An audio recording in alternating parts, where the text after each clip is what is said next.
Hello, guys, gals, and my non-binary pals. Welcome to The Vocal Minority, with Nick and Steve broadcasting live on the Really American media platform. You all have joined us just in time for our political week in review. Keep in mind, champions, this is all need-to-know news. News you need to know. It's been another wild boar of a week, oink oink. So hop to it, boys. Let's get this dumpster fire under control before we start our weekend. All right, are you all ready to get this bad boy going, Steve Harness?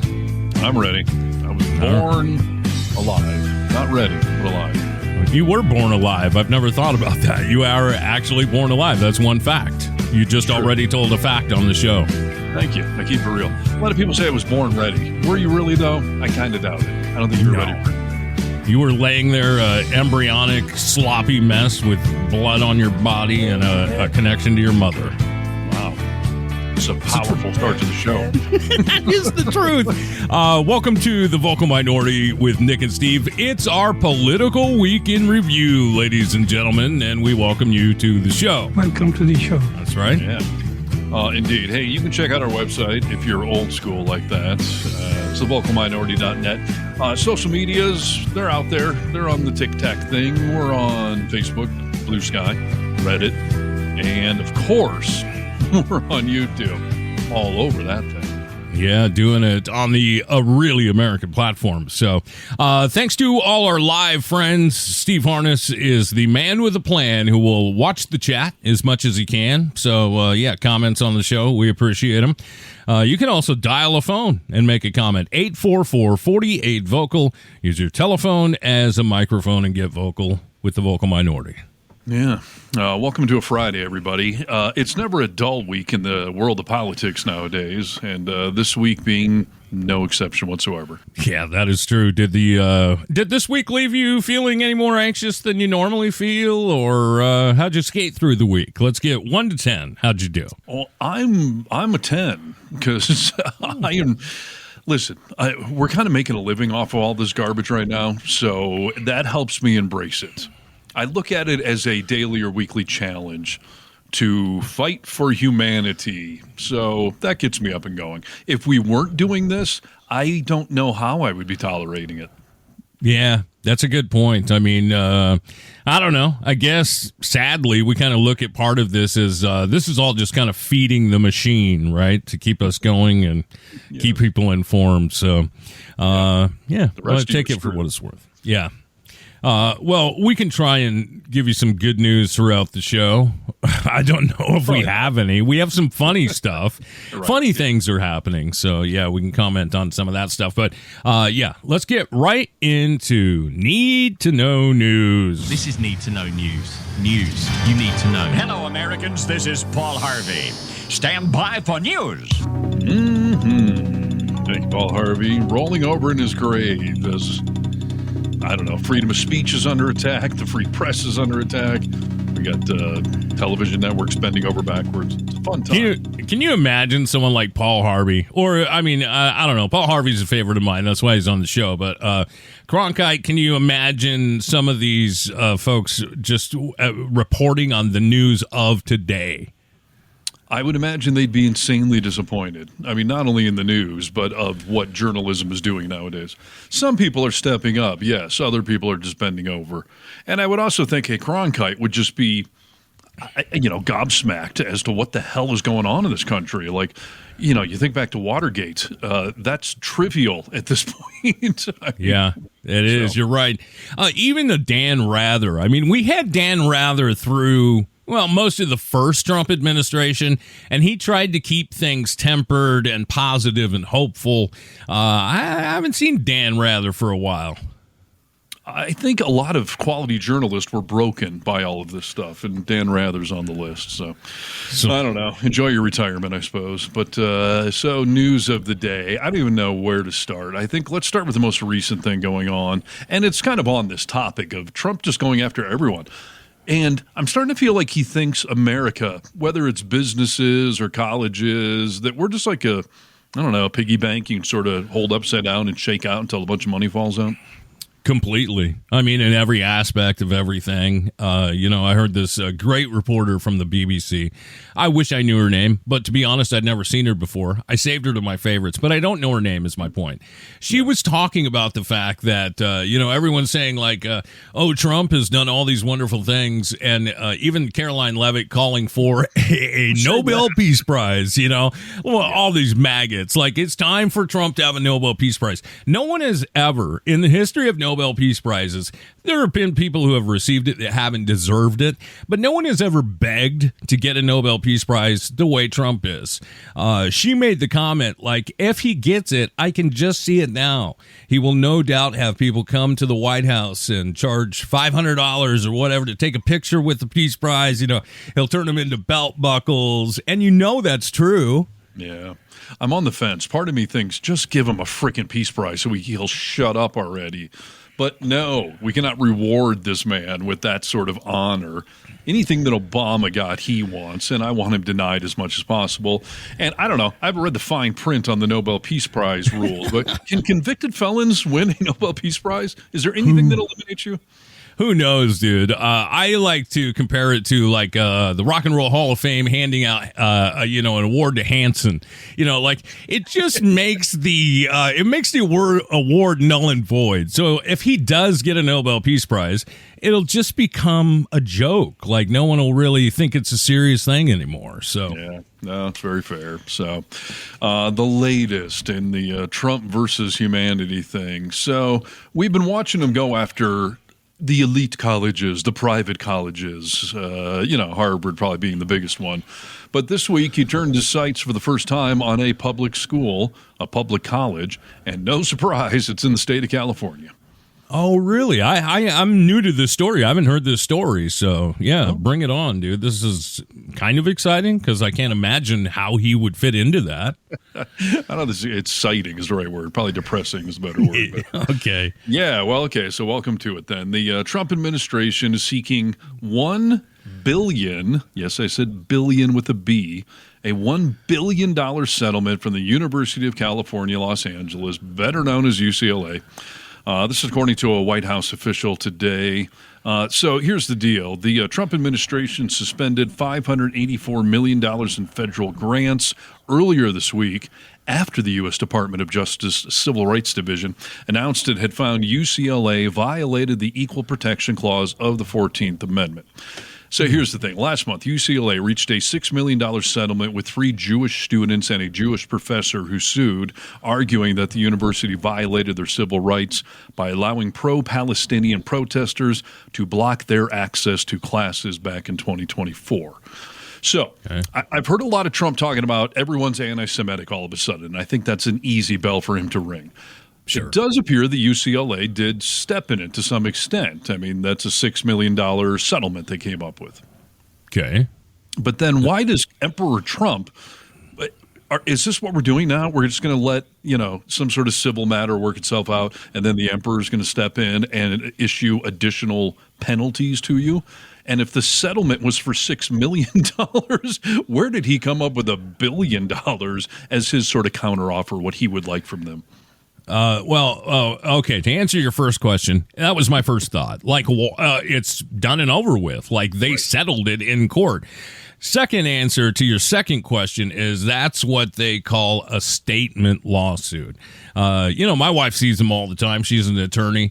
When somebody comes up with an egregious number like that, $1 billion, like you're technically trying to make a statement more than anything. But for Trump, I think he wants the money, dude. I think that he's really going to, he's continuously throwing out figures we never used to hear, billions, and now trillions. We're hearing that like it's just water. So, yeah, I think he wants the money, dude. Normally, a statement lawsuit is what you would call that. I don't think so in this case. I think he wants the money. Yeah. Why not just sue for a quadrillion dollars or something? Yeah. And then offer to come down a little from there. This is, I mean, he's doing it under threat of stopping these federal grants. $584 million for a public college is not nothing. And, like I said, I don't think it's a coincidence he's going after anything in California because he wants to hurt Newsom and his least favorite state as much as he can. Even though California produces more than any other state in the country, you can combine all other 49 states, and California still produces more. Third largest economy in the world. And I will tell you that I don't know the exact figures to this, but Gavin Newsom has cited them many times of how much California doesn't take in grant money like that. They spend so much more out of their reserve, and they're paying for other states to be supported. So, in the grand scheme of things, does that make a big difference? Well, yeah, because it's not right. It's not right to the citizens of California. You're everyone's president, whether we like to admit it or not. Yeah, exactly. No, California definitely puts out more than it takes in federal assistance and grants and all that kind of stuff. By the rest a lot. Of the country, would be completely screwed without them. And, Newsom also standing up this week, last week or two here, over this blatant gerrymandering garbage going down in Texas. It's absolutely nuts what's going on down there right now with some Democrats hiding out in Illinois, in Chicago. That thing is really starting to blow up, isn't it?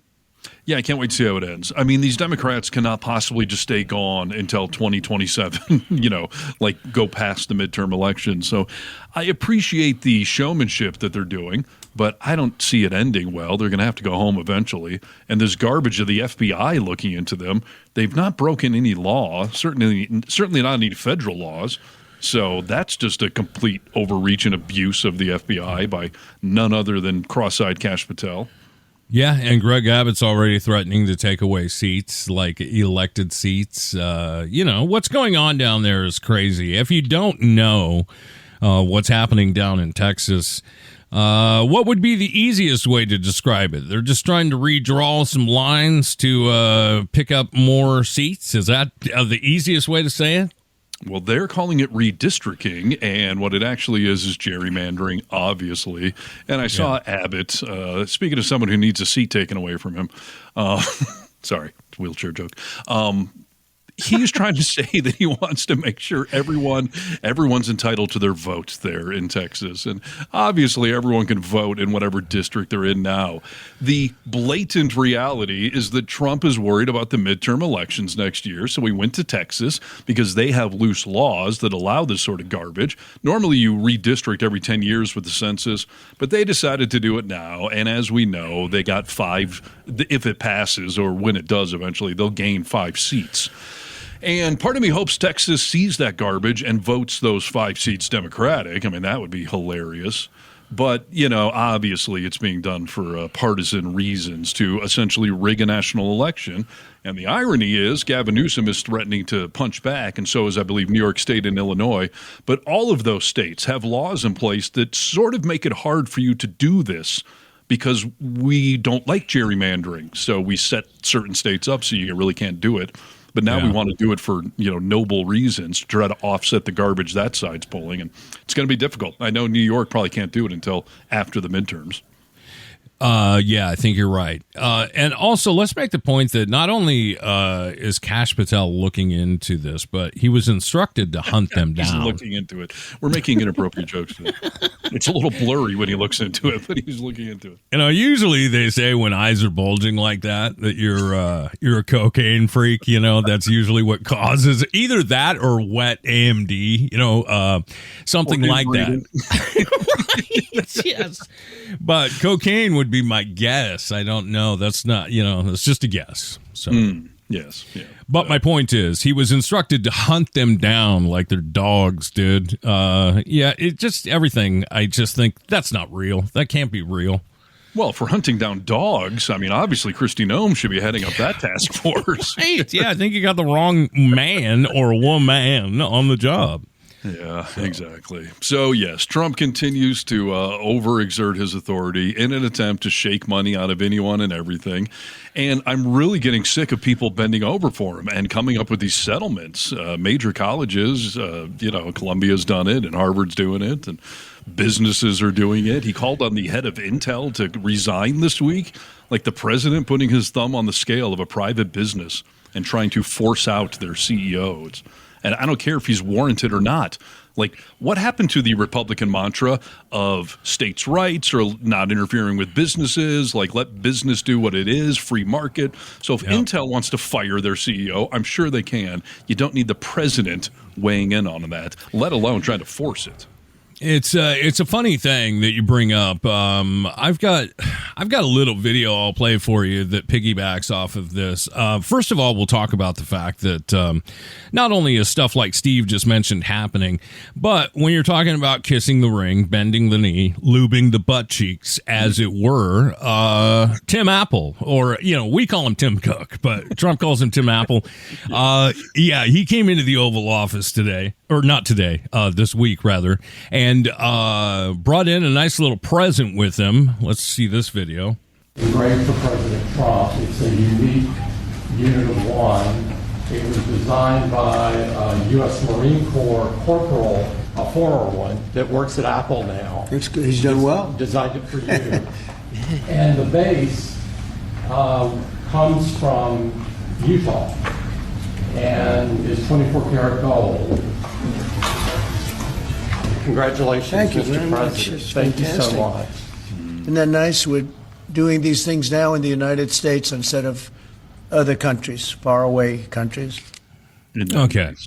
Yeah, it is so nice. So I saw that and I was just like, oh my gosh, dude, another one bites the dust, because we're not idiots, right? We think about these people like Zuckerberg and Bezos who were the first to fall, but we were like, you're so powerful, you're so rich, like, why are you kissing the ring?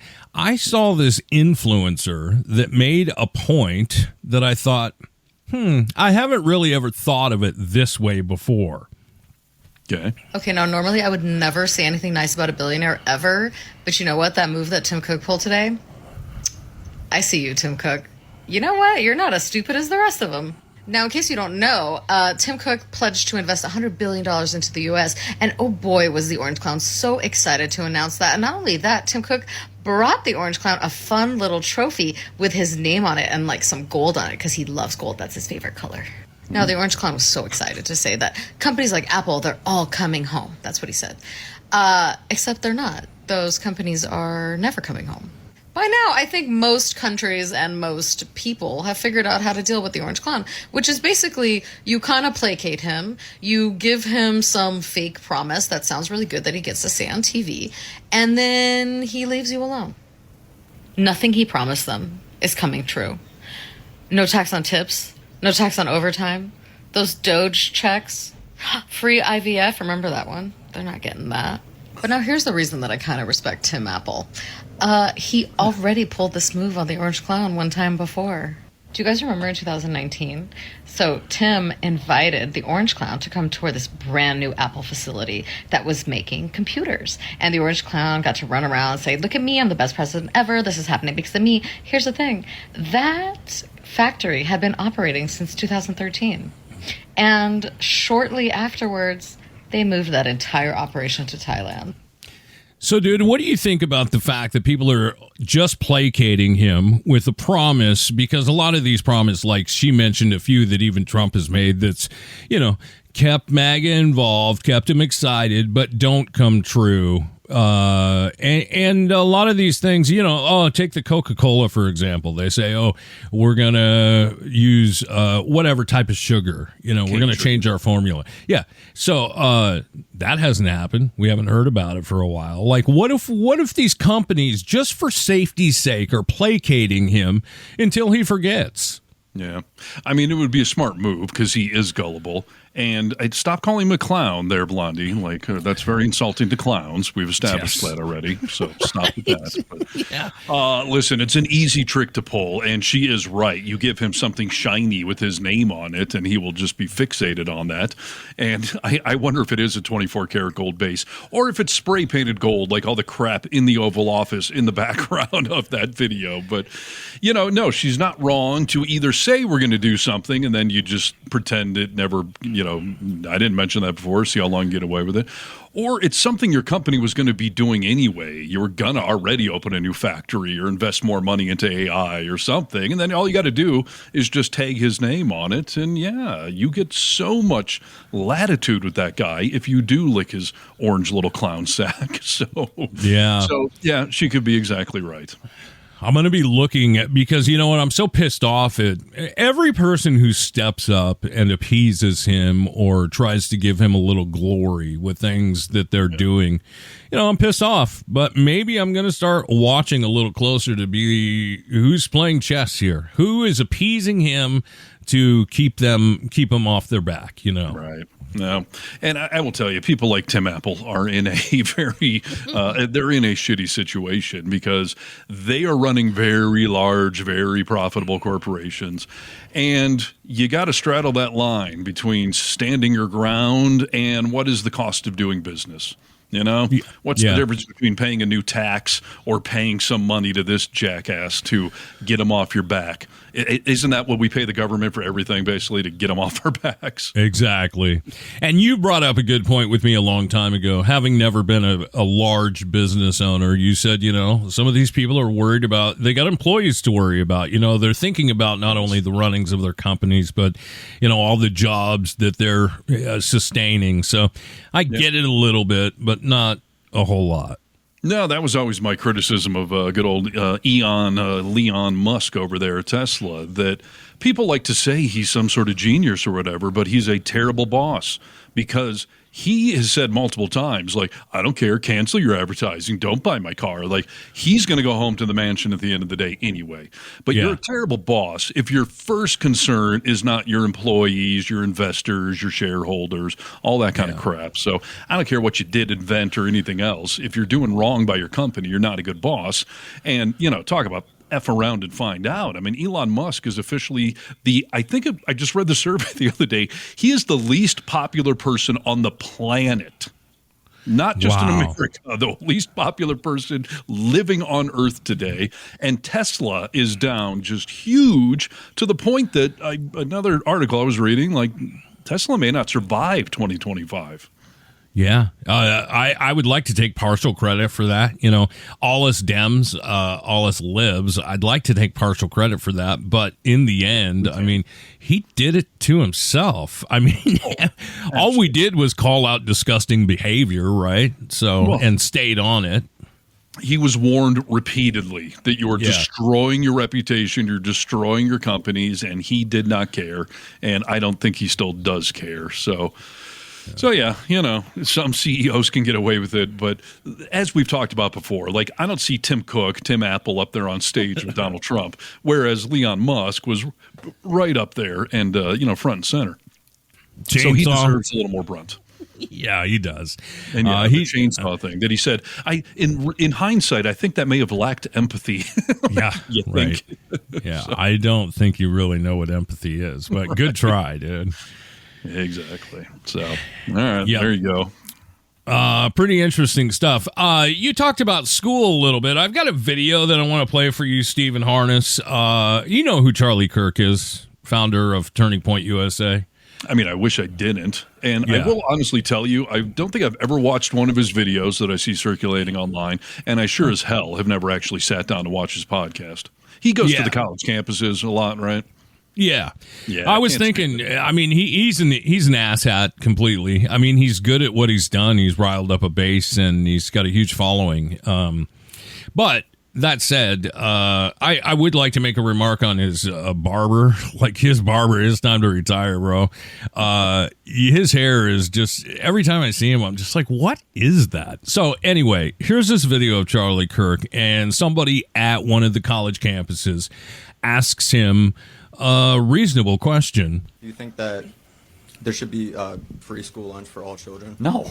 Why? Of course not. Because parents should feed their kids, not the government. What if they can't? Go get a job. Oh. A child? The parents should go get the job. Yeah. This is important. I don't believe... They have jobs and they can't support their children there because the minimum wage is so low. No, you aren't, dude. Don't give me this stuff. Okay. Don't give me this stuff. Go get a job, dude. I can't tell you how many people that I personally knew growing up. Luckily, I don't know a lot of them right now, but growing up, I knew a lot of people, including my parents at times, that worked very hard, all week till it was dark outside, Go work harder, Nick. Go work harder, right? I just want to make the point here that this is exactly what I think of not only just MAGA in general, but Republicans, that they look at everything so myopically. They don't look into the future and see how feeding kids and making sure that they have breakfast and lunch helps them to learn. But we make a lot of money off feeding kids. I think directly about $18.7 billion was the investment in 2021 to feed kids for, breakfast and lunch. Right, because that food is being paid for, so a company is making money off of it. Yes. Right. But beyond that, there was a $21 billion in net profit after feeding those kids in the return that was, put into our communities. People can, those parents who want to work harder, they can work harder if they know their kids are being taken care of in those ways. These kids learn more. They get better educations. They oftentimes, are just put in better situations. This pays off long term. Not only that, but the health, in healthcare. This pays off long term because when you have malnourished and starving kids, that creates a lot of health problems as you get older that, the government's probably going to have to pay for at this point because we didn't take care of them in the first place. So, well, you're assuming they're looking long term. That's another problem with MAGA world. Yeah, that's what I'm saying. Like, you cannot. We always talk about this news cycle now being so fast that a story used to stick around for a month. Like, everything is so quick now that you guys are even more tuned in to one day at a time of what is going on. You don't look into the future whatsoever, and it creates bullshit like this, dude, where kids don't get fed. Like, what skin is that off your back? You never knew it was happening before. Right. Yeah, it didn't hurt me before. No, for sure. I've also talked about the fact that, let's just say, this sort of myth out there of the old welfare queen that, Reagan came up with, that somebody's just living off the government. They're eating Cheetos and laying around on the couch all day and just living the good life on the government dime. Now, first of all, no. I mean, you cannot live the good life off of what SNAP and all of those other benefits pay. But, if I have to pay you to not break into my car, like if that's what keeps you from going out and committing crimes, well, that's a benefit to society as a whole. But I remember years ago, I had a conservative boss. This was before MAGA, but she was a conservative douchebag, and we argued about politics a lot. And I came in one day and I asked her, I said, hey, there is a new tax program being introduced where your tax dollars are going to get reinvested into your community. Doesn't that sound great? Because everyone's like, I don't know where my tax dollars go. I don't know what it's paying for. Sure. Your tax dollars, Nick, will go to your town. Isn't that awesome? Yeah. I mean, it seems pretty great. And for every dollar that is spent, it's going to generate, and I forget the exact number, but it's like $1.50 in return. So you're spending the dollar and you're getting an additional return off of that. And that, what I'm describing, is the SNAP program. Because you see, poor people spend the money where they live because A, they can't save the money, and B, they're not traveling to the Turks and Caicos and spending the money there. Right. So yes. You're giving them $1. They spend it in your community at your local businesses, which generates tax revenue, which generates the money for those stores to pay for their employees, and they can go shop. It generates economic activity in your town with your tax dollars. So there is no disadvantage to that. And if you're going with this myth that it's a bunch of criminals just laying around all day, then fine. You're keeping them out of my car then. So yeah. It's a benefit everywhere. You're just being a selfish prick if you subscribe to the philosophy that no one deserves a handout in this world, not even starving kids that can't make their way through school because we don't want to spring for a free lunch. work harder. I mean, that's just like, that's what the government's going to tell those parents, like, go work harder and then we won't have to feed your kids. Okay, see how that works out for you. And by the way, it doesn't just benefit so-called poor families, all right? So, I'm in California. My kids went to California schools, and at least on the high school level, kids get free meals all day long. Doesn't matter what what kind of family you come from, poor, rich, or whatever. But that then saves me money that I can then spend on other things for my kids or paying the bills or whatever it is. So even if I could technically afford to pay for that lunch, the fact that it is free saves me money, and there's a whole ripple effect from that as well. That's exactly right, dude. That's what they are. It's a ripple effect. All of these programs have ripple effect, and it is net positive. I've seen those videos of like people going and, they are getting something at the grocery store and they're being attacked because they're buying, I don't know, I'm just going to use a Twinkie as an example. Oh, you bought a Twinkie with your food stamps. That stuff's just made to get vegetables and protein. Like, who are you, dude? Who are you? They're spending money. Cheap, crappy food goes further. So if you're only given $50 a week to go spend at the grocery store, you're not buying nice steaks or something. You're going to buy as much cheap crap as you can because you got to stretch that as far as you possibly can. So, yeah, it's a bit of a cycle for sure. And yeah, screw Charlie Kirk in every way possible. Yeah, completely. I just cannot stand the people that judge when they haven't walked in these shoes. You know what I mean? Like, it's really easy and it's really pitiful and it's just really cruel. And it goes back to Elon or Leon Musk. It just lacks empathy, dude. To not feed kids is fucking tragic. So there. Yeah. I had to unfriend a high school, going back to elementary school, a friend of mine, because he was going on this whole tangent on Facebook about, that people at McDonald's don't deserve to make $15 an hour or $20 an hour. Like, that's an entry-level scrub position. You deserve to be underpaid. If you want to make more money, go get a college degree like I did, and then you can make more money too. Problem is, I know this guy's family. They paid for him to go to college. And that is a luxury that not everyone can afford. So it's very arrogant to say, just go get a college degree. Like, it's no big deal. Yeah, it's no big deal to you because your family paid for it. But someone who's got to work their way through school or take on years of debt and all that, it's not so easy to just go get your degree and just make more money. Not to mention there's tons of white-collar jobs going away and highly educated jobs like AI and cutbacks. It's rippling as well. Yeah, and what an asshat, dude. You don't think that your parents paying for your college is also a handout? I mean, it takes handouts to get things rolling sometimes. And, it's just crazy to me that Charlie Kirk would ever say that about kids getting lunch programs paid for. It's minuscule amount of money. Yeah. And it wasn't Charlie Kirk featured on South Park, which I think is an insult / compliment that he doesn't deserve. He deserves the insult side of it, but you're basically, taking somebody to a higher notch, to a higher level when SNL parodies you or South Park parodies you. So he's become that known. And he supposedly took it that way. I mean, he made a video right after. He was like, I finally, just like Vance, I finally made it. I finally did it. Like, no, they're laughing at you, dude. You're a laughing stock. It's not a compliment, Right. But to them, it kind of is, to piss off the libs or whatever. Like, they're all about owning the libs. That is, I think, what almost all of their philosophies are based on, just how badly can we screw over liberals.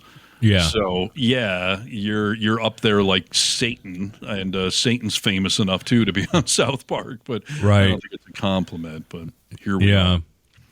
I've got some South Park clips if you want to go over what happened this week with the South Park world, and we can play some clips if you want. I would like that, yes, because I have some Kristi Noem news as well, and I know she was featured in there.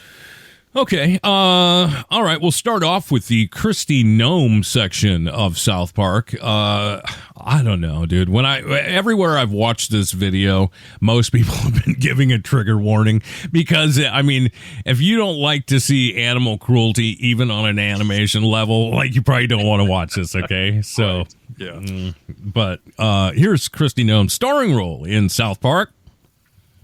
You will now watch an orientation video featuring the Director of Homeland Security.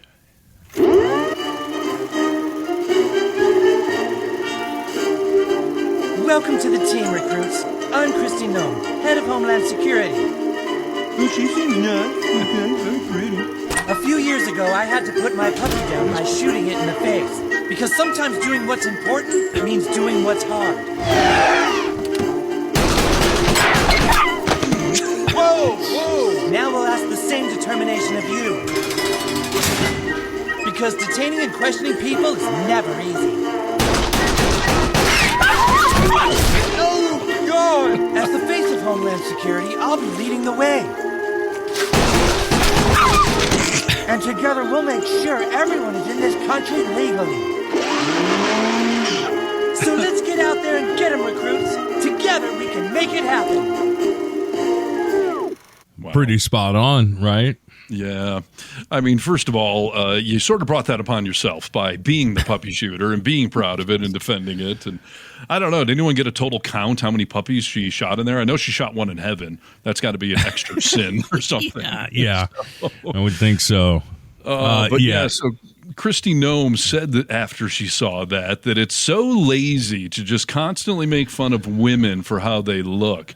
It's only the liberals and the extremists who do that.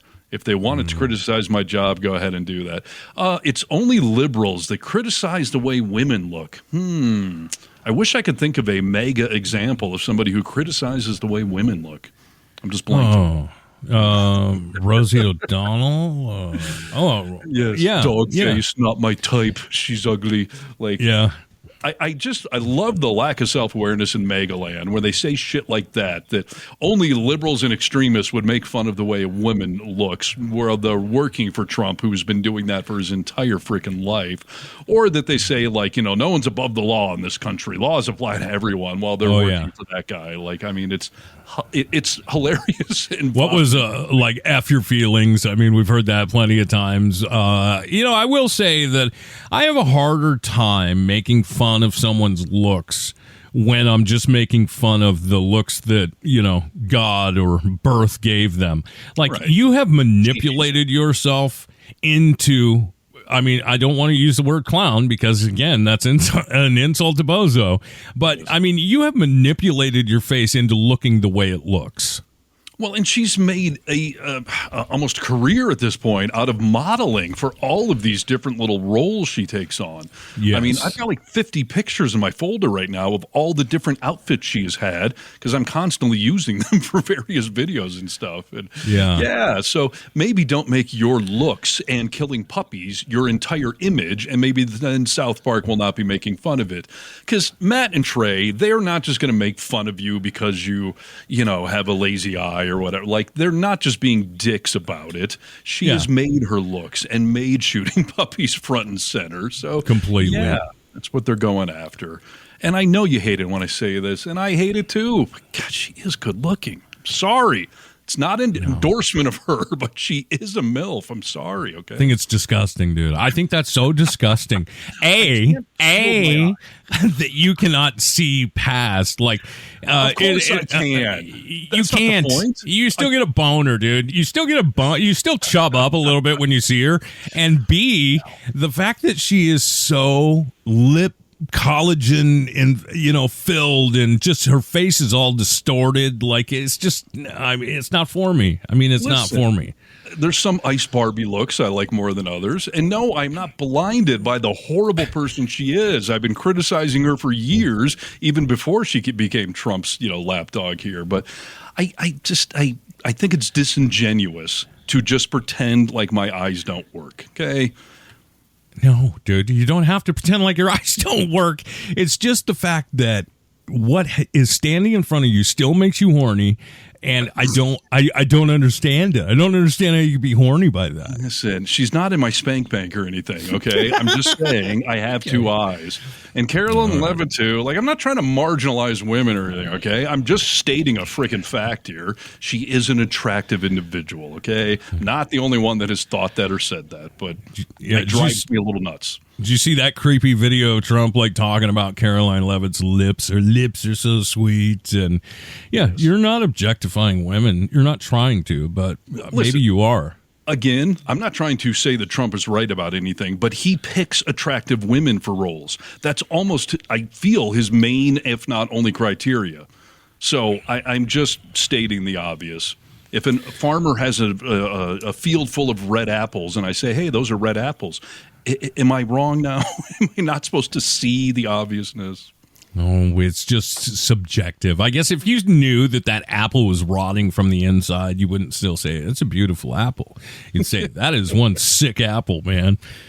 Kristi Noem was not the only people made fun of on South Park. Should we see how JD Vance took to South Park? Sure. I'm just reading some supportive comments, by the way. Some people are okay, all right. Yeah, I'm just saying. All right. Yes, welcome. Go ahead, JD Vance, sorry, who was not attractive at all. Okay. Oh, wow.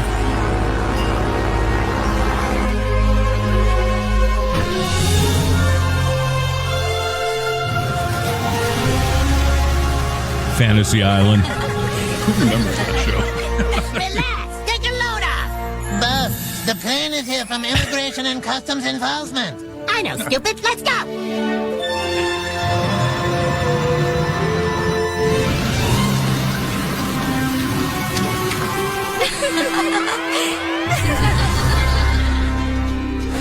Hey, buddy, welcome to Mar-a-Lago. Oh, thank you, Mr. President. What is his fantasy, boss? Hey, will you get out of here? Listen, buddy, I would offer you an incredible opportunity. How would you like to make more money than you ever thought possible? Well, I do have a pretty huge nut. Now that's the kind of talk I like. Mar-a-Lago is for everyone that's got a nut. I'm giving you a promotion. You'll have access to all that Mar-a-Lago has to offer. I want to make you the new face of Homeland Security. But, Mr. President, I thought Kristi Noem was the face of Homeland Security. Yeah, she was. But her face freaks me out. So what do you say? See, he doesn't like it. I do need a high-paying job. Excellent. Now let's take care of that nut for you. Satan. Hey, Satan. Meet the new face of Homeland Security. Whoa! Oh, my God! I just want to go. This place is gross. Would you like me to apply the baby oil to Satan's asshole, boss? Okay, look, I think there's been a misunderstanding. I'm going to take a little break here. Hey, come on. Relax, guy. Wow. Pretty good. Pretty good stuff. Wow. I'll tell you, I made a Milli Vanilli joke on Really American recently, and someone was like, really? Milli Vanilli? Like, that's real topical of you. Fantasy Island. I mean, I know our generation barely remembers it. Someone older than us does, but that's maybe you don't have to know what Fantasy Island is to still find that funny. But that's a funny reference to make. Yeah, Fantasy Island was always funny. So if you don't know it, it's still kind of funny to be like, the plane. I loved it. I thought once again hit it out of the park. So. Yeah, South Park is creating a real conundrum for liberals or people down the middle right now because a lot of us just canceled our Paramount Plus subscription when they fired Stephen Colbert, but South Park is on Paramount Plus too. So what do I do? I think I signed up for the 30-day thing, binge watch South Park, and then just cancel. Or just get the clips online, dude. I mean, you can pretty much find it. You just can't watch it, right when it comes out, but you can watch it a couple hours later. Well, that's true. That's what this show is here for. We're passing it along for you. So there you go. You got something, or I got more? What do you choose your pleasure, dude? Sorry, I'm just watching people arguing on YouTube about what? How hot Kristi Noem is? Yeah, there's a little debate going on about Kristi Noem for sure. People have opinions. All right. You can be good looking and evil. Okay, it's certainly possible. I don't know, dude. Are we done with South Park? Is that what you're asking? Yeah. Okay. Well, okay. Speaking of the plane to plane guy right there, what was that guy's name? Like Toto or something? No, but something like that. Yeah, so, anyways, JD Vance is in the news this week, who seems to be constantly on vacation. Every freaking time I read about this guy, my kids were just in Disneyland, and they were there the day that he was there, and he made all that news for vacationing in the hellhole city of Los Angeles. Yes. And that is funny. He never seems to go to like Turks and Caicos. He's just traveling our 50 United States. Yeah, well, I believe he actually is in Europe right now, though. But speaking of that, though, this is not my story, so I'll get to that in a second. Did you see this garbage about JD Vance taking a kayaking trip a week ago? I believe it was in Ohio, and they opened up the reservoir to flood the river with more water to raise the level to make his kayaking conditions better. No, I did not. It's a real story. Wow. You would think as a public servant, you'd be like, no. Don't damage something or cause any issues for me. Like, I'll just do what the normal people do. No, instead he used his position as a public, servant to, yes, call the people in Ohio there and raise the water up for me. I'd like a little better conditions. And this has been confirmed, but the Secret Service is jumping to his defense, as I guess they do. But instead of taking a bullet for him, they're taking bullshit for him. They said that this was to create safer conditions for him, which makes the Secret Service's job easier if he's safe. So it wasn't to make it a better kayaking experience. We were worried he'd hit a rock and die or something, which is obviously garbage. Yeah, we weren't worried. No one was worried about that. Right. Exactly. God works in mysterious ways. So he does, dude. He does. But anyway, so Trump this week, a lot of people have been asking, wondering, who is the heir apparent? Where is this going in 2028? Assuming Trump doesn't run again, who he again this week made another comment about running in 2028, but I don't think he's going to live that long. I don't think we're going to let him burn the Constitution if he does live that long and do it. But so he made comments this week. President Donald Trump has given his strongest endorsement yet on who in the Republican Party can replace him. And yes, it's the little midget there from Fantasy Island. On Tuesday this week, he said that JD Vance will most likely succeed him with some possible teamwork from Secretary of State Marco Rubio, which is a very specific comment. And he said, I think most likely, in all fairness, he is the vice president, heir apparent to MAGA. So, first of all, that's a very specific comment. JD Vance along with Marco Rubio. Is that a prediction of president and vice president? Because they have to be chatting about that already then. Dude, let me just say this. Please shoot me in the head. If that's even a possibility, dude, I can't go through that. I'm already struggling to get through what's happening now. Little Marco and JD Vance, that would be a nightmare, dude. So, yeah, it's exactly, however, it is exactly what the founders and architects of Project 2025 are hoping for. So correct. That is correct. JD Vance was a big player in all that, and they are hoping to essentially usher in the era of MAGA by, handing the crown down the chain there. But here's the thing everyone has to keep remembering, that Trump, and I haven't figured it out and no one else has, Trump has some magical ability where he's the head of MAGA, and we let him get away with everything. I've never understood it. I never will understand it. But that magic is not transferable. A JD Vance, I don't think he could win an election to save his freaking life, not a national one. So I honestly think, and I know I've regretted saying things like this before, I think that would be a gift to the entire country if JD Vance is who any Democrat could run against. Because I think any Democrat would trump JD Vance because he does not have that weird magic that Trump does. You're right. You're right. He does have what appears, because of the way he looks and speaks, he comes off to some of those asshat Republicans as, a moderate-tempered guy. Like, he's smart, he's educated, and he could do. So, yeah, I think that it's dangerous on some levels. But yeah, I see what you're saying. He doesn't have the charisma. He can't talk to people.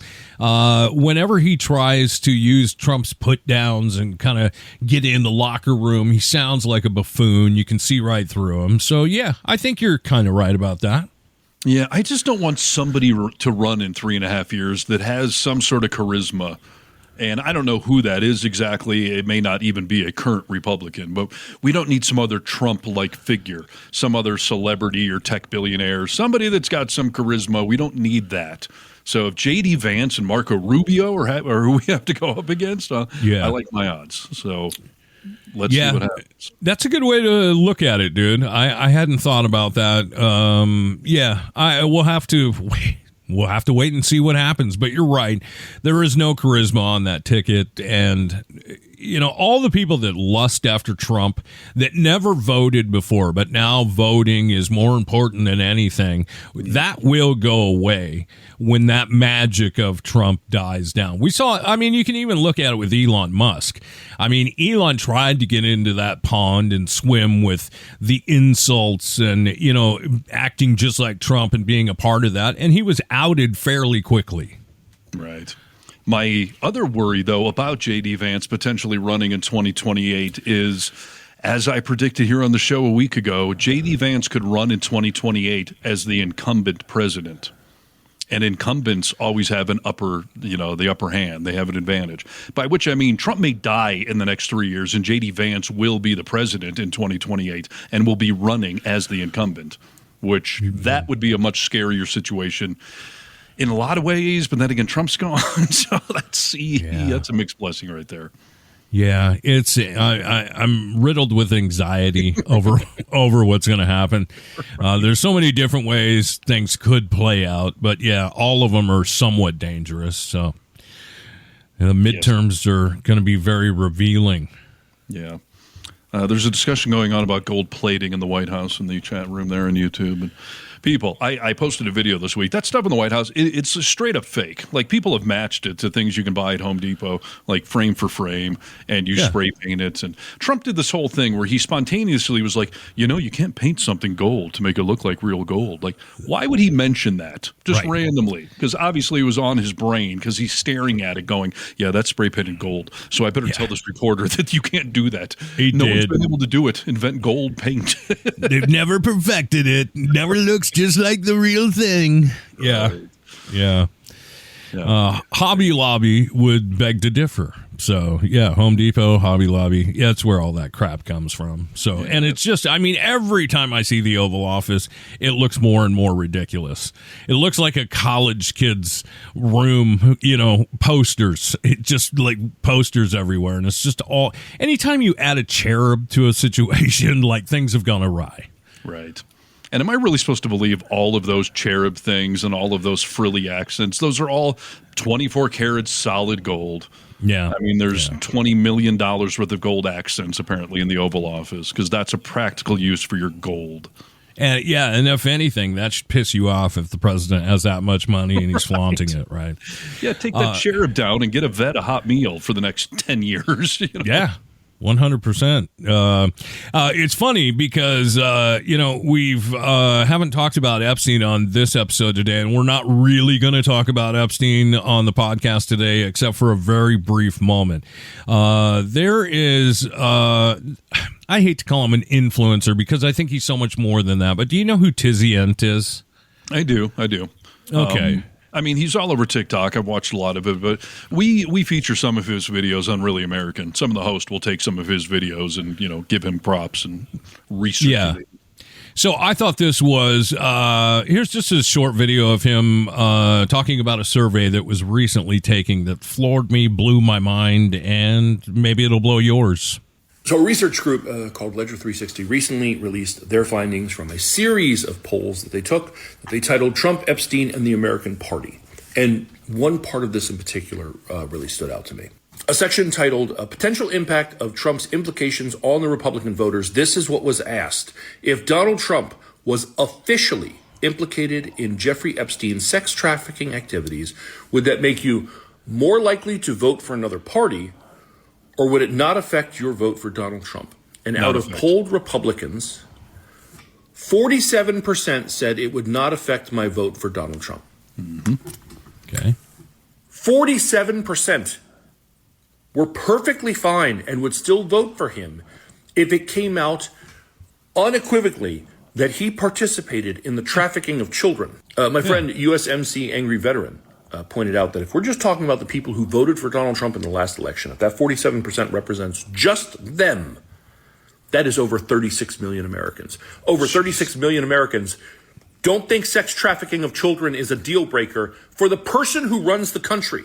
Also, I think worth noting, 26% said not sure or prefer not to say. 26% were like, I don't know if that would change my mind. Or we're like, I mean, I know what I feel, but even though this is anonymous, I don't want to tell you. Exactly. Hey, dude, what's, I mean, that adds up to over 70%. So, yeah, I mean, the majority, by large, of Trump supporters, it doesn't matter. Yet you're screaming from the rooftops, not only about the Epstein files, but about Save Our Children, child trafficking, sex trafficking as a whole. Like, it's just all bullshit, dude. It's all bullshit. Yes. 47% said they wouldn't care. The other 53% are lying because they wouldn't care either. And yeah, Tizzy nails it when like 26% didn't know. They know. They just know they don't want to say that kind of thing out loud because it would make them look terrible. You and I have been saying for years that if Trump got caught banging 5-year-old boys, MAGA world would find a way to justify that. That's what the Greek emperors did, or it's Obama is against it, so we're for it. Like, it does not matter. And this is what I was talking about earlier. That is a magic that only Trump has. JD Vance cannot get away with that. Marco Rubio cannot. Trump, it does not matter. He is correct. He can go on Fifth Avenue and shoot someone, and people would still vote for him. So, because they want to own the libs, and they're part of a cult. So I think 47% is dramatically off. It is way higher than that. Yeah. I mean, it's just, I guess when you look at it in terms of people, that would, with both of those percentages, that would be close to 50 million people don't give a crap. Like, that just blows my mind and leaves me very hopeless for humanity and where we are as a nation. Yeah. And so many of them are projecting. I forget what state it was. There was some MAGA, a state elected official, a woman. Her husband, who was all over social media that I'm voting for Trump this election because he's against human trafficking. He's against, sex crimes for kids. The guy just got arrested by the FBI for having over 300 images of naked little children on his laptop. So people in that world often project. It's the same thing when they're homophobic and then they're caught blowing a guy in a truck stop restroom. Like, yeah. They're preaching what they're worried you're going to figure out about them. And Trump is the king of projecting. Completely. And that is not just once in a while. That is time and time and time again that we see exactly what you just described. So, yeah. A couple of comments coming in. Those people are beyond reach. Yeah, spot on. This is disgusting. We need to clean house. Yeah. 86 Agolf Twitler. 86 Agolf Twitler. Oh, that's pretty good one, dude. That's great. So, yeah, appreciate the comments there on YouTube because we are live right now. So, hey, dude, I also want to salute the judge real quick that stopped all construction on Alligator Auschwitz, the concentration camp, just for, even if it's for a couple of weeks. The environmental folks are taking a win on this one and shutting it down. Any movement we can make, I say, is a good thing. So kudos to another judge who stood up and did the right thing. It's clear by every report we have heard that there are just inhumane, disgusting conditions going on there. And again, the definition of a concentration camp is when you have way too many people in a small place based on their ethnicity or, country of origin or whatever. So It's absolutely a concentration camp. And what do you think about the proposed Speedway Slammer coming to Indiana? Did you catch the flack on that this week? I did hear about it. It's sick, dude. I can't believe. And like you made a point a couple of weeks ago when we started talking about Alligator Alcatraz, like, let's not call it what he wants us to call it because it's obviously a name to make it sound neat and fun and Disneylandish. Right. Let's just call them out for what they are. Yeah, and I hate that, but that is how we start to go by these things because it's what they're called, and they are good at branding. You know, for as messed up as MAGA world is, they are good at branding, just by evidence that we call them MAGA. Like, you know. Yeah. And by the way, my dad again the other day was like, "It's MAGA, it's not MAGA." I'm like, "It's a made-up word, so there is no actual correct way to say it." And hey, Dr. Harness, potato. They're both the same thing, okay? Right. But the Speedway Slammer thing, did you hear the blowback from the Indianapolis Motor Speedway that is located nearby? Yeah, so the name is a nod to the famous, motorsports, racetrack, the Indianapolis Motor Speedway. So they came out this week after the announcement, and they said, quote, "We were unaware of plans to incorporate our imagery as part of today's announcement. Consistent with our approach to public policy and political issues, we are communicating our preference that our intellectual property not be utilized moving forward in relation to this matter." In other words, put the brakes, head to the pits. Like, they don't want anything to do with it. But I don't know that you're going to get a say in that, Indianapolis Motor Speedway. Well, you know what? At least they're standing up and saying their piece. Like, even if this does happen, like, we don't agree with it. We're not good with it. And that is nice to hear from, I don't know, racing people. A community that's often filled with MAGA crowds, It's definitely more blue-collar world.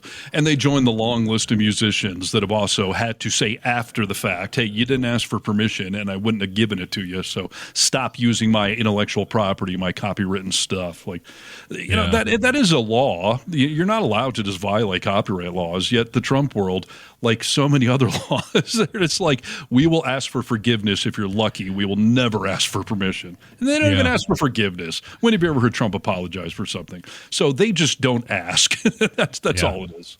Yeah. We always heard that in broadcasting school. Like, it's better to ask for forgiveness than for permission. And that's exactly how they look at things. So, yeah.